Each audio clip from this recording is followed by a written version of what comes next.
प्रिय मित्रों, राधे राधे, जय श्री कृष्ण। मैं अजय सोलंकी, एस्ट्रो एडवाइजर व फ्लूटिस्ट। आज के ज्योतिष एपिसोड में अपने एस्ट्रो चैनल में मैं आपका हार्दिक स्वागत करता हूं। मित्रों, सरकारी नौकरी का योग कैसे बनता है? जातक जातिका की लग्न कुंडली में सरकारी नौकरी का योग है या नहीं है? आप अपनी लग्न कुंडली खोलकर देखिए। यदि जातक जातिका की लग्न कुंडली में सूर्य देव, मंगल देव और बृहस्पति देव केंद्र के किसी भी एक भाव में, केंद्र के भाव कहलाते हैं 1, 4, 7, 10, इनमें से किसी भी एक भाव में सूर्य देव या देवगुरु बृहस्पति देव या मंगल देव किसी भी इन भाव में स्वराशिष्ट हो जाएं, उच्च राशिष्ट हो जाए तो सरकारी नौकरी का योग बनता है। यानी सूर्य देव यदि केंद्र के किसी भी एक भाव में 1, 4, 7, 10 में से किसी भी एक भाव में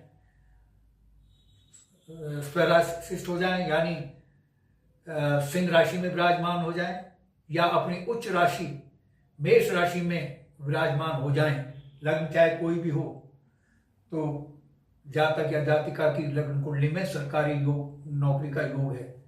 या फिर देवगुरु बृहस्पति देव स्वराशि धनु और मीन देवगुरु बृहस्पति देव की स्वराशि होती है धनु या मीन राशि में, या अपनी उच्च कर्क राशि में विराजमान हो जाएं, केंद्र के किसी भी एक भाव में, जो मैंने बताया 1, 4, 7, 10, इनमें से किसी भी एक भाव में, ये केंद्र के भाव बहुत शुभ और शक्तिशाली होते हैं, इनमें से किसी भी एक भाव में देवगुरु बृहस्पति देव स्वराशिष्ट हो जाए या उच्च राशिष्ट हो जाए तो भी सरकारी नौकरी का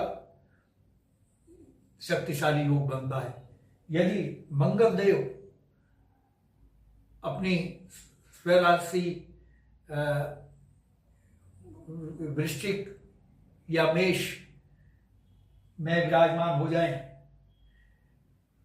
या अपनी उच्च राशि मकर राशि में विराजमान हो जाएं, तीनों राशियों में से किसी एक राशि में केंद्र के किसी भी एक भाव में विराजमान हो जाएं, 1, 4, 7, 10 में से किसी भी एक भाव में विराजमान हो जाए तो भी सरकारी नौकरी का योग बनता है।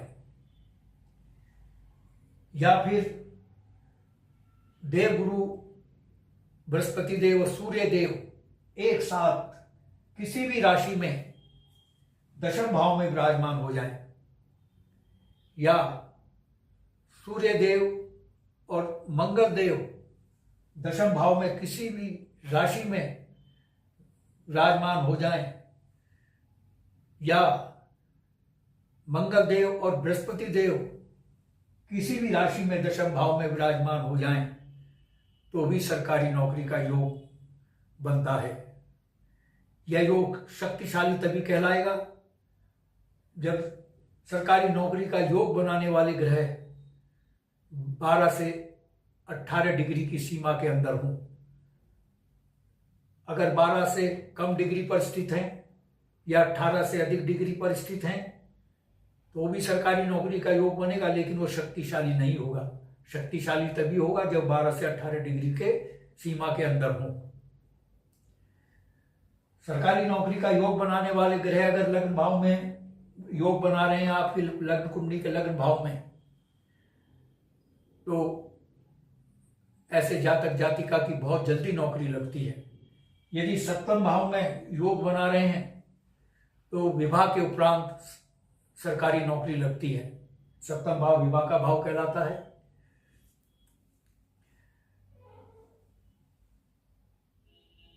अगर देवगुरु बृहस्पति, एक चीज और मैं बतला दूं, यह इस विषय से अलग हटके है।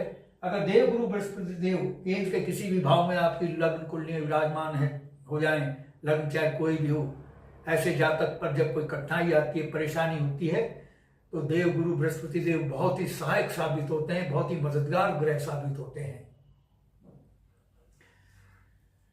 मित्रों, यदि आपको मेरा यह एपिसोड पसंद आया है, I request you to please subscribe my channel. मित्रों, आपके संज्ञान में मैं यह भी लाना चाहूंगा, देश और समाज के लिए मेरी एस्ट्रो सेवा बिल्कुल निःशुल्क है, लेकिन व्यक्तिगत परामर्श निःशुल्क नहीं है, क्योंकि इस कार्य में समय लगता है, गहन अध्ययन की आवश्यकता होती है और एस्ट्रोलॉजिकल कैलकुलेशन की आवश्यकता होती है, परिश्रम की आवश्यकता होती है। इसलिए जो मैंने थोड़ा सा शुल्क रखा है, जो बहुत ही कंफर्टेबल और अफोर्डेबल है। और यदि आपके मन में कोई प्रश्न या क्वेरी है तो आप कमेंट बॉक्स में कमेंट कर सकते हैं। और यदि आप अपनी लग्न कुंडली या जन्म पत्रिका की एनालिसिस कराना चाहते हैं तो आप अपने प्रश्नों के साथ अपनी बिल्कुल सही जन्म तिथि, जन्म समय, जन्म स्थान मेरे व्हाट्सएप नंबर पर अपने प्रश्नों के साथ मेरे व्हाट्सएप नंबर पर 9411769698 पर भेज सकते हैं। मैं आपके प्रश्नों का तुरंत उत्तर दूंगा। बस आज इतना ही मित्रों, धन्यवाद। राधे राधे, जय श्री कृष्ण।